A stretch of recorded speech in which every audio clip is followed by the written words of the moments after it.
I took the train to the reunion today since we planned to drink. There, I ran into a guy who used to tease me a lot, whom we'll call Brandon. Man, you don't even have a car. Is that just a pipe dream for someone as poor as you? Well, even if you had one, a broke guy like you could only afford a clunker, so you couldn't show up here in one anyway. Brandon said this, bursting into loud laughter. I was really irritated by his attitude at that point.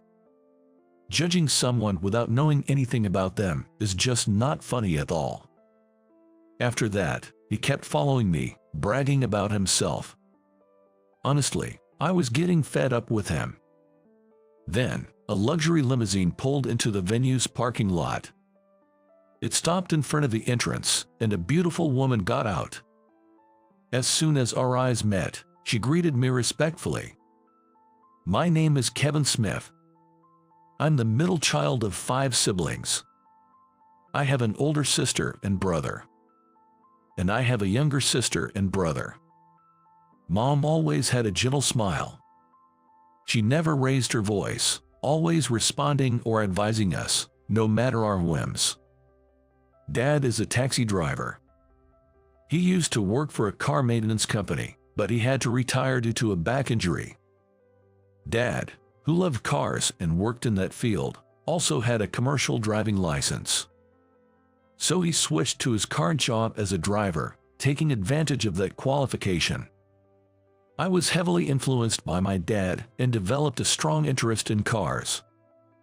I always played with die-cast cars I got at children's events or toy cars my dad received from clients. I also learned about various types of cars by looking for car encyclopedias handed down from my brother. I would recall the knowledge and shapes I memorized and doodle them on flyers and school notebooks. My teacher, Mr. Thompson, used to scold me, saying, "Your notebook looks like a catalog. Stop doodling. It's a fond memory." My greatest joy was looking for car catalogs that Dad brought home.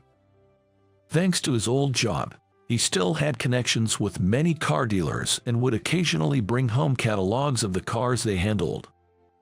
Seeing the changing cover designs with each season and the new car models designed for each season always thrilled me. But my dad seemed a bit concerned about this. "Hey, Kevin, I feel bad that I can only give you catalogs. If you want comics or other toys, just let me know. I'll find a way to get them for you." "Really, I'm fine. I enjoy these a lot." "Is that so?" Our family wasn't wealthy by any standard. After all, we were a family of 7. Just the food and education expenses for a month were substantial. Clothes and school supplies were hand-me-downs from my older siblings. Even if I wanted a new toy, I could only get it on my birthday. There was a time when I really wanted a car game and begged my parents for it, but they looked troubled and said, "Sorry, we'd love to get it for you, but things are tight right now," with regret in their voices. Being at the age when my selfishness was at its peak, I became sullen for about 3 days when my request was denied. But as I grew older, I started to understand our family's situation. With that understanding, I began to grasp just a bit of the feelings my parents had when they had to refuse our whims. At that time, I acknowledged my parents' boundless kindness and gradually stopped being so demanding. The school I attended was a small one. With only 2 classes per grade, standout individuals were recognized by all students. Just like us, the Smith siblings. As a result, we were often teased. But my older siblings, being well-grounded individuals, managed to turn such negative comments into jokes or simply brushed them off skillfully. My younger brother was the biggest and strongest among us, so he countered such ridicule with his physical presence and assertiveness. Perhaps because of that, he was respected by those around us. He became what you might call the leader of the pack. And my youngest sister, being raised as the baby of the family, was the best at making requests. All 4 of us spoiled her endlessly. Because of this, she became a beloved figure among her peers, adored by everyone in her grade. Before I knew it, she had mastered the art of charm and had won over many allies. That's why no one dared to criticize us for being a family of 7 siblings. As for me, I ended up becoming the main target of teasing. I lacked strength and didn't have the courage to confront or change my surroundings. That's why the verbal arrows meant for my siblings ended up being directed at me. But in such times, my older siblings always protected me. It was a great joy for me back then. Yet, with every instance, I felt a pathetic sense of powerlessness for not being able to do anything on my own. There was a guy in my class named Brandon. He was born into a wealthy family and could get almost anything he wanted. His life was the complete opposite of mine. Brandon, knowing my love for cars, would always boast about the cars his parents owned. "You probably don't have this at your place, or you must be jealous, right?" He would say things like that, each remark hurting me. In addition, he brought high-quality toys like die-cast cars, model kits, and RC cars to school. Toys that were of a much higher quality than the cheap ones I owned, and he would boast about them to me and our classmates. He let others handle them freely, but he would never let me. Whenever I asked, he'd always say, "I don't want your poverty to rub off on me." However, it's against the rules to bring such items to school. He would show them off to everyone, avoiding the teacher's gaze. Then one day, he went too far. "Check this out," he boasted, holding up a limited edition model that even enthusiasts would envy, in front of everyone. A piece worth a considerable amount if sold on the market. He had brought such an item to school. Naturally, everyone was impressed, expressing their envy. They all handled the model, admiring it. But of course, he didn't let me touch it. After school, an incident occurred. The limited edition model was missing. Vanished without a trace. Brandon started causing a commotion in the classroom over it. "You did it, didn't you?" He was quick to suspect me, the first one he accused. Naturally, I denied it, but he wouldn't listen to a word I said. He just bombarded me with insults. Then, our teacher, Mr. Thompson, walked into the classroom. Mr. Thompson asked the calmest student, "What happened here?" After understanding the situation, Mr. Thompson came over to Brandon and me to hear both sides of the story. I was insisting on my innocence. Brandon, on the other hand, was unilaterally placing the blame on me. Mr. Thompson seemed to sense something and let out a deep sigh. Then he said, "I understand the situation, so let's all start looking for it. Something that valuable can't just disappear." And everyone remaining in the classroom began searching. For a while, nothing was found, but as the day was about to end, one of the boys came forward, looking guilty, in front of Mr. Thompson. He admitted, "I'm sorry, I hid it," and immediately went to apologize to Brandon as well. Brandon forgave him easily, as if it were a minor matter. Despite having been so harsh with me, I was filled with surprise and anger, but at that moment, I couldn't say anything. Mr. Thompson was still a young teacher, with a flexible mindset and a broad perspective, always treating us students fairly. He kindly said to me, "You got caught up in quite a mess." Those words were a strong stimulus for me, who had been continually blamed without the usual support of my older siblings. Tears streamed down my face as I told Mr. Thompson in broken words, "I was suspected because I'm poor. It can't be helped. But it becomes harder and harder when everyone looks at me like that. Not being believed was painful." Mr. Thompson gently patted my head and said softly, "It's better to speak up against unfairness. That courage will be the key to saving your heart. Besides, you're not alone. There are always people who believe in you, just like I believe in you, Kevin." Those words stayed with me deeply. Knowing there were people who believed in me, I felt reassured that I had someone to rely on, and from the next day, I was more open about expressing my thoughts. As days passed, I became more outgoing. Being honest and speaking my mind led to less teasing about being one of 7 siblings. However, Brandon's attitude remained unchanged. I continued to assert my dislikes without backing down. When he became too persistent, I made it a point to ignore him. Eventually, Brandon would walk away, clearly not amused. I learned that hiding my feelings wouldn't convey them to others.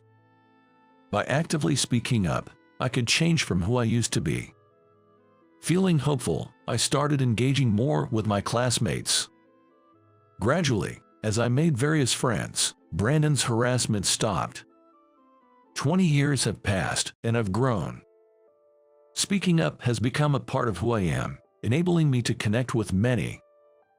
Now, I'm engaged in a job that benefits from my network. Around that time, I got a call from my parents. There was a letter for me in the mailbox. I had my parents check it, and it was an invitation to a reunion. The main event was to celebrate the 20-year milestone and unearth the time capsule we buried in 5th grade.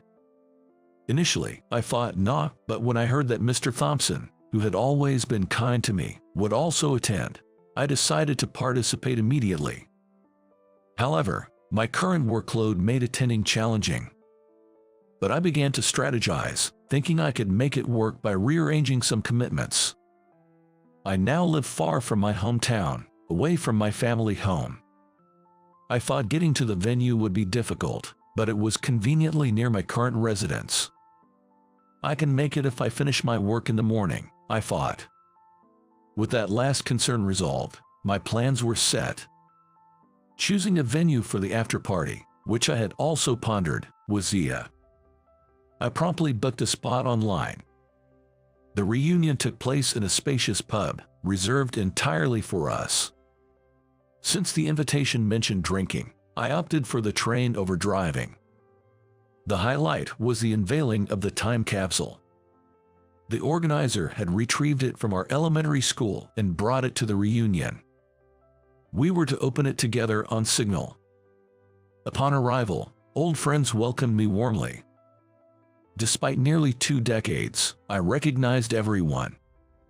Everyone had matured well, displaying a charm almost beyond recognition from our elementary days. I enjoyed catching up and reminiscing with them. At that moment, a notably lively group entered. In the midst of them was Brandon, eagerly talking about the luxury car he now owned. Brandon's car is stunning. I've never seen such a luxury vehicle before. Me too, me too. Typical Brandon, always so extravagant. His friends, essentially a fan club, were relentless in their adulation. Brandon himself was roaring with laughter, visibly basking in the attention. His entrance and style dominated the room, capturing everyone's gaze. Today, Brandon was decked out like a celebrity, his suit paired with ostentatious gold accessories and a watch that glittered with diamonds, unabashedly flaunting his wealth. His followers erupted in cheers, their enthusiasm unmistakable. "Really? Well, I'll take you all for a spin later," he announced, with the flamboyance of a showman. His followers erupted in cheers again, their excitement undiminished. Intrigued by the luxury car that had sparked such a buzz, I looked outside the venue. There, prominently displayed at the entrance, was a vivid red luxury sports car. Its presence was like a tomato on top of a sundae. Well, it was out of place, to say the least. Observing the car in disbelief, Brandon came over to me. And true to form, he immediately taunted me with poor. Granted, I hadn't dressed lavishly for the event. My watch was modest, and my suit was a standard charcoal gray. My shoes were the usual leather, making me resemble the typical office worker seen downtown. Hence, his jab seemed unwarranted, leaving me bemused. "You're a car enthusiast, right? How did you arrive today, huh?" "As usual, I took the train," I answered. At this, Brandon howled with laughter. "You don't own a car. Is having one just an unattainable dream for someone as poor as you? Even if you did, a guy like you could only afford a beater, so showing up in one wouldn't be an option, right? Brandon jeered, his laughter booming. His arrogance was infuriating. Making assumptions without knowledge is one thing, but finding them amusing is entirely another. Engaging him would only escalate the situation. So, as before, I responded ambiguously and removed myself from the conversation. However, throughout the reunion, he followed me about, constantly boasting. Eventually, even I grew weary of his relentless self-promotion. Initially annoyed, my encounter with my former teacher provided a welcome distraction, and Brandon eventually drifted away. I savored the time catching up with Mr. Thompson, discussing the past and present. This exchange lifted my mood, making me anticipate the after-party. But then, the cacophony returned. One of Brandon's entourage seemed to be begging for a ride in his car. Assuming Brandon was reveling in the limelight, I glanced his way. Regrettably, our eyes met. "Oh, are you jealous too? You should just admit it if you are. But I wouldn't let someone like you touch it anyway. Don't want my precious car catching your poverty stink." While embracing his two sidekicks standing beside him with both arms, he said. Then he added, "But hey, if you grovel and lick my shoes, maybe I'll consider it. Miss this chance, and you'll never get a ride." To be honest, comments like that made me feel more contempt than anger. I pitied him and chuckled dismissively. Just then, "Hey, check that out. What is that? I've never seen such a car in real life." People near the entrance were whispering excitedly. Curious, I went to see what the fuss was about. There stood a limousine, even more out of place than Brandon's car. "Hey Brandon, man, you're incredible. Did you arrange this car too?" One of his followers looked at him with admiration. But Brandon himself seemed confused. "No, I don't know anything about this." Brandon muttered that under his breath. Then, the people around him suddenly looked puzzled and started looking around, wondering who it could be. Just then, a beautiful woman stepped out of the limousine. Upon spotting me, she smiled and nodded in greeting. "Mr. Smith, sorry to keep you waiting. I've arranged the car for the after-party as you instructed." "Ah, thanks," I replied. Our exchange made my classmates do a double take. Then a friend from the organizing committee came over and thanked me. "Kevin, thanks for arranging this. This was passable because of my current job. I'm the president of a luxury car rental company." My friends, who've kept in touch, knew this. This time, I was asked if I could plan an impactful after-party, so I decided to offer a limousine at a discounted rate. We planned to head to the after-party venue in the limousine after the main event. To ensure enjoyment during the ride, I stocked the limousine's fridge with various drinks and snacks. That should be impactful enough. The friend organizing the event explained the situation to everyone there. From different parts of the crowd, voices could be heard saying that Kevin is a president and must be some kind of joke. Can't be real. Like the organizer, a few friends were in the know about me, but it seemed most were not. Amid all the attention, Brandon approached me. You're the president of a rental car company. That's not true, right?" It's no lie. With my line of work, I've seen so many luxury cars, I'm practically jaded. I think they're fine for an occasional spin, but for everyday use, a regular car suits me just fine. With a relaxed smile, I grinned at Brandon. At that, he seemed to flush with frustration, his face turning beet red. Not only the car, but everyone was also captivated by the woman who had stepped out of the limousine. Noticing the many gazes on her, she addressed the classmates, saying, "I am serving as Kevin's secretary." The crowd, initially stunned, quickly gathered around her. "You're so beautiful. You must be great at your job. How long have you been Kevin's secretary? Frankly, what do you think of him? Which university did you graduate from?" Faced with a barrage of questions, the secretary seemed a bit bewildered. So, I decided to set the record straight.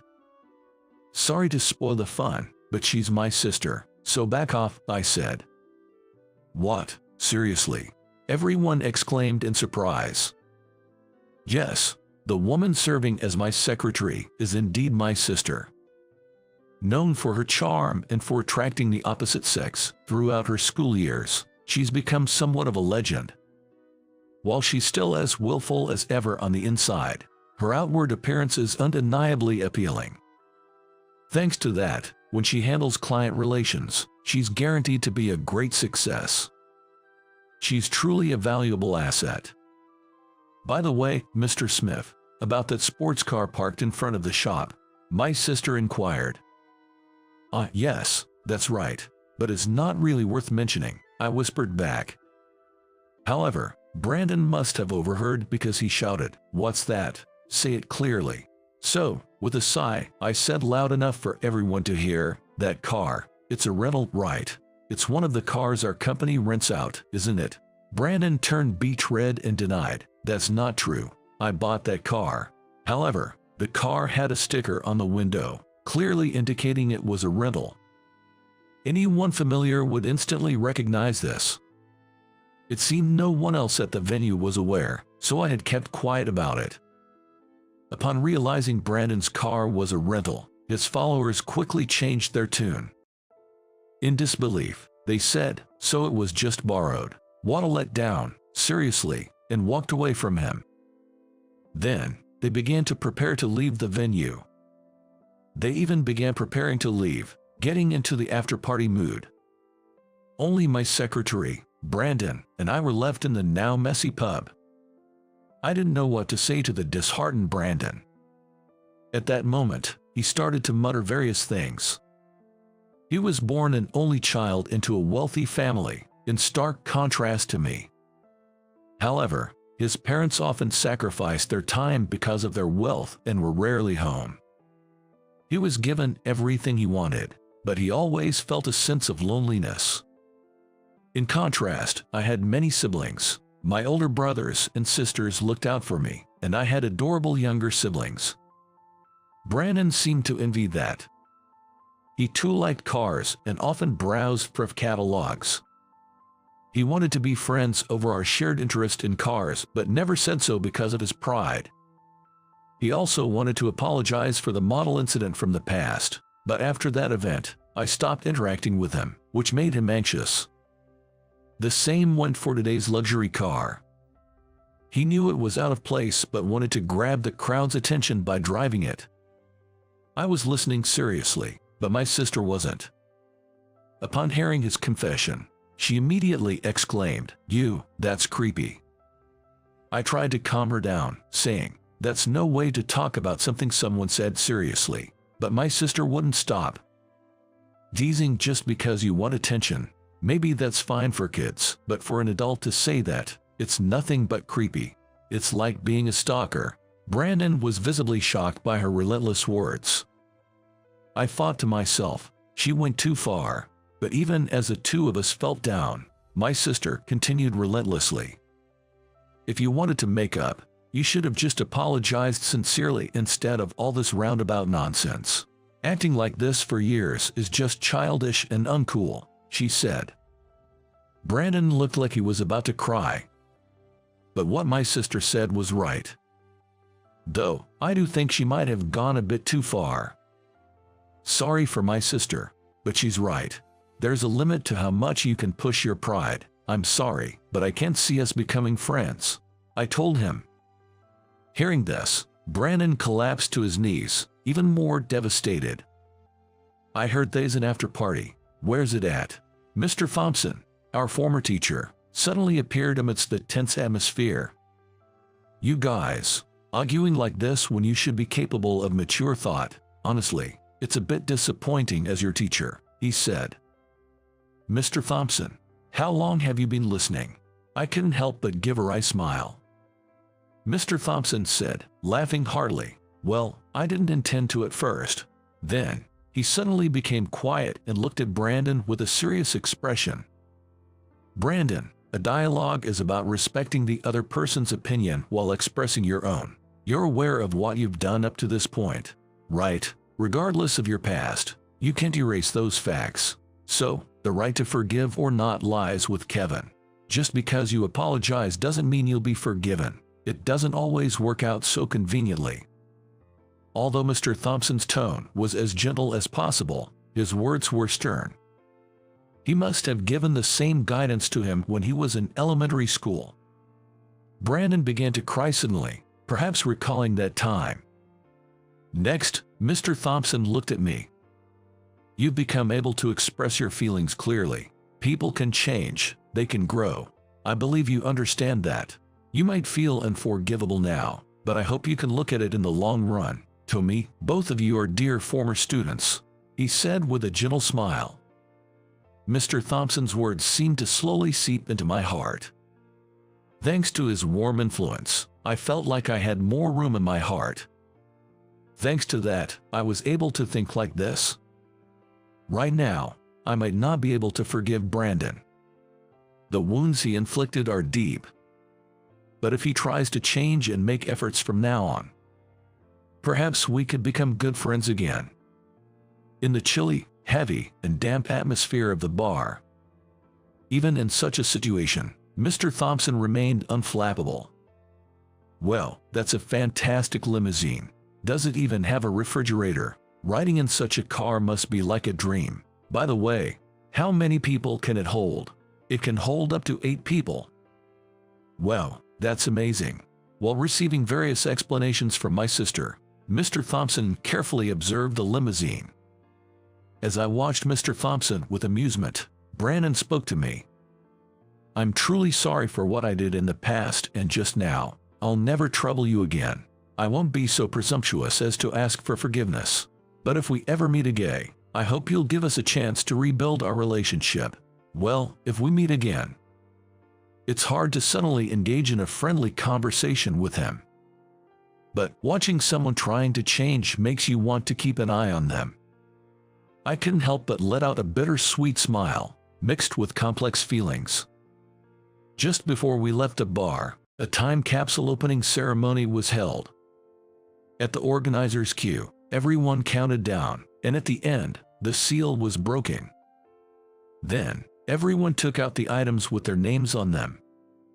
Inside the time capsule with my name was a toy car I used to play with and a letter. Upon opening it, the letter was written in the awkward handwriting of a young boy. It began with, "To my adult self. To my adult self, are you doing well? Did you get a job related to cars? I'm currently trying to make friends with various people. I've gradually made more friends. Spending time with friends is fun. I've become able to express my feelings thanks to the words given by Mr. Thompson. Have you forgotten about this? Please make sure to say thank you. Absolutely, absolutely, absolutely do not forget." I couldn't help but laugh after reading the last part. Mr. Thompson, who saw me, slowly walked over to me. Was there something funny written? Yes, well, please look at this. I showed Mr. Thompson the letter. Then, Mr. Thompson, with a delighted smile, said, "How nostalgic, you were shy, but you had your childlike moments like this." To Mr. Thompson, I said, "Mr. Thompson, thank you for everything back then. I am who I am today because of you." Hearing this, the others also began to express their gratitude. You helped us create an opportunity to reconcile with friends. I came to love math, which I used to struggle with, and now I'm working my dream job as a surveyor. Thanks to Mr. Thompson's encouragement, I was able to pursue my dreams. My success today is all thanks to you. Thank you. Each of them expressed their gratitude to Mr. Thompson in turn. Though we were all well into adulthood, at that moment, we seemed just like we were back in elementary school. The way we eagerly and happily expressed our feelings was just like when we were kids. I'm the one who should be thankful. Thank you, thank you. Mr. Thompson, looking pleased, repeated his words many times. Tears seemed to well up in his eyes. Seeing you all grown up into fine adults makes me truly happy. I'm so glad to be able to spend time together like this. Truly, this is a teacher's greatest reward. Mr. Thompson's words moved many of his former students to tears. Amidst this emotional atmosphere, applause broke out from somewhere, filling the bar. The reunion, 20 years in the making, ended with a booming applause. A lot of time has passed since the reunion ended. If there's one thing that has changed in my daily life since that day, it's that there's an additional photo in my room. In it, Brandon and I are both smiling. We're standing in front of cars we each bought with our own money, arms around each other's shoulders. Becoming friends with him, despite our past grievances, was also thanks to Mr. Thompson. Every morning when I see this photo, I'm reminded that people can change. And at the same time, I resolve to live my life without forgetting Mr. Thompson's words that come back to me repeatedly.